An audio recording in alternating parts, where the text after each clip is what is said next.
कानपुर में national Congress party ने कानपुर जिलाधिकारी कार्यालय में ज्ञापन सौंपा। कार्यकर्ताओं ने मांग की है कि रेहड़ी पटरी दुकानदारों की गाड़ी कमाई को जो सहारा इंडिया पर जैसी कंपनियों में जमा है उसको वापस दिलाया जाए। आपको बता दें कि गरीब जनता ने अपनी कमाई सहारा इंडिया और पर्ल कंपनी में जमा की थी, लेकिन अब कंपनी बंद होने के बाद उनका पैसा वापस नहीं मिल रहा है। हाईकोर्ट और सुप्रीम कोर्ट के आदेश के बाद भी सरकारें उसको संज्ञान में नहीं ले रही हैं।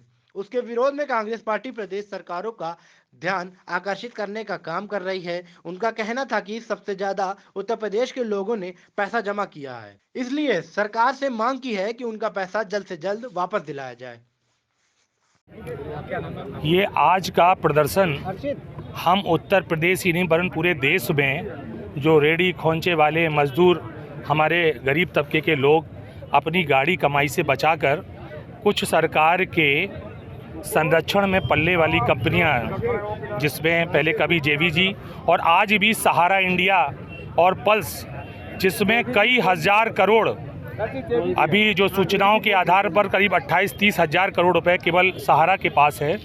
लेकिन क्या कारण है कि उनके धारकों को वापस नहीं किया जा रहा है, अकाउंट धारकों को? सुनने में तो जानकारी ये भी है कि उनके खुद के भी जो कार्यकर्ता हैं वो कई सालों से अपने कमीशन के लिए भी दर दर भटक रहे हैं, उनकी माली हालत कमज़ोर हो रही है। जो सरकार अपने को राष्ट्रभक्त कहती थी, राष्ट्र चिंतन और भारत को ऊंचाइयों तक ले जाने की बात कर रही थी, आज कमाल की बात है कि समाज का जो सबसे गरीब तबका है, ज़्यादातर पैसा उन्हीं लोगों का इसमें है। लेकिन आज तक हम जवाब मांगने आए हैं सरकार से कि हमारी बात को सुने, उन गरीबों के संग न्याय कराएं, तुरंत आदेशित करें कि उनका पैसा, क्या कारण है वो इतने ताकतवर हो गए हैं कि वो सरकार और न्यायपालिका की कई बार कहने के बाद भी वो गरीबों का पैसा नहीं लौटा रहे हैं। इसलिए हम लोगों की मांग है, भारतीय राष्ट्रीय कांग्रेस की मांग है, हम अपने नेता श्रीमती प्रियंका गांधी जी के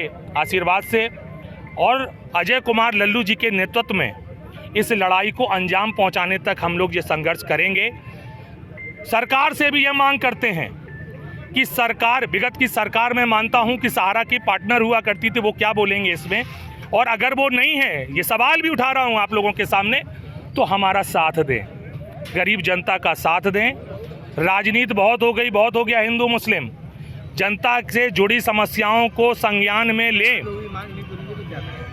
का स्पष्ट मैंने राष्ट्रपति को संबोधित ज्ञापन दिया है, हमारे जिला अध्यक्ष और दोनों शहर अध्यक्ष यहाँ मौजूद हैं, कि पूरे राष्ट्रव्यापी आंदोलन होगा। अगर सरकार इस पर जल्दी ही कोई फैसला नहीं लेती है तो भारतीय राष्ट्रीय कांग्रेस सरकार को मजबूर करेगी संसद से सड़क तक कि वो इन गरीबों के संग न्याय करें, क्योंकि ये गरीबों की संख्या थोड़ी नहीं है। इन लोगों उपभोक्ताओं की संख्या जो ये इनकी संख्या करोड़ों में है। केवल उत्तर प्रदेश में 40 से 50 लाख अकाउंट धारक हैं। तो भी स्पष्ट होना चाहिए, सरकार की मिलीभगत है तो भी स्पष्ट होना चाहिए, और अगर सरकार गंभीर है तो भी सरकार को इस पर निर्णय लेना चाहिए। चुनाव बाद में होगा। धन्यवाद।